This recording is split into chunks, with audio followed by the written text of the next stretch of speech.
Sir இப்போ விஜய் நீங்க பேசியிருக்காரு நீட்டு மசோதாவுக்கு வந்து ஆதரவு தெரிவிக்கிறார்.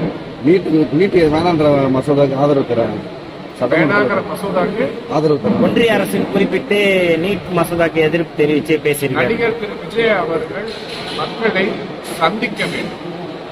நீங்க இப்ப இந்த கேள்வி கேட்கிற மாதிரி திரு விஜய் அவர்களை சந்தித்து எதற்காக நீட் வேணான்னு சொல்றீங்க அப்படின்னு கேட்கணும்.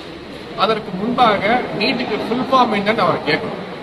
கரெக்டா அதை சொல்லிட்டாருன்னா அதுக்கப்புறம் அந்த நீட்டோட தேவை என்ன, எதுக்காக இவர்கள் எதிர்க்கிறார், 3 காரணங்கள் திரு விஜய் அவர்கள் 3 காரணங்கள் அதுக்காக கூற வேண்டும். இதெல்லாம் நீங்க செய்தியாளர்கள் எங்களை கேள்வி கேட்பது போல் நடிகர் விஜய் அவர்களை கேள்வி கேட்டீங்கன்னா மக்கள் அதை வைத்து புரிந்து கொள்வார்கள். நடிகர்கள் பின் ஏமாந்து செல்வதற்கு மக்கள் தயாராக கிடையாது. நடிகர்களை திரையில் பார்த்து ரசிக்க தயாராக இருக்கிறார்கள். ஆனால் தமிழகத்துக்கு தலைமை பண்போடு மக்களை வழிநடத்தக்கூடிய தலைவர்கள் தேவை. அத்தகைய தலைவர்கள் இன்று பாஜகவில் இருக்கிறார்கள். 2026 நிச்சயமாக ஒரு நல்லாட்சி, ஒரு மாற்றம் தமிழகத்தில் ஏற்பட இருக்கிறது. அது நல்ல தலைமை, தமிழகத்துக்கு தேவையான ஒரு தலைமையை கொடுக்க நல்லாட்சி அமைய போகிறது. ஆகவே திரு விஜய் அவர்கள் இந்த மாதிரி, அதாவது அவருக்கு முன்பாக வந்த ஒரு நடிகர் திரு உதயநிதி அவர்கள் கூறியது போல் இப்ப வரக்கூடிய இந்த நடிகர் விஜய் அவர்கள் நீட் வேணாம் அப்படின்னு சொல்றாங்க.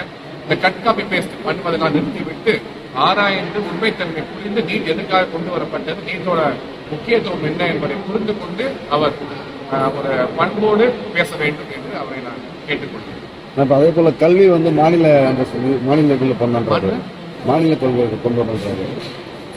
ஸ்டேட் கவர்மெண்ட் தான் இருக்கணும், சென்ட்ரல் கவர்மெண்ட் இது பண்ணக்கூடாது. விஜய் ஒரே பதில் தான், எல்லா கேள்விகளுக்கும் ஒரே பதில் தான். யாரோ எழுதி கொடுத்ததை வந்து அவர் கூட எழுதல, அறிக்கையில வந்து கையெழுத்த கூட கம்ப்யூட்டரைஸ்ட் கையெழுத்து போடுவது வந்து அந்த காலத்துல இருக்காரு. ஸோ அவர் இன்னும் பாலிடிக்ஸ் வரல. 2 படம் நடத்தி கொண்டிருக்கிறார். படம் வெற்றி பெற வாழ்த்துக்கள். படம்லாம் முடியட்டும். அதுக்கப்புறம் அவர் மக்களை சந்திக்கும் போது, செய்தியாளர்கள் சந்திக்கும் போது இந்த கேள்விகளுக்கு அவர் தான் பதில் சொல்லுவார். எதுக்காக இதை கொண்டு வந்தாங்க, எதுக்காக வேணான்னு சொல்றாரு என்கின்ற கேள்விகளுக்கு அவர் பதில் போதால் நன்றாக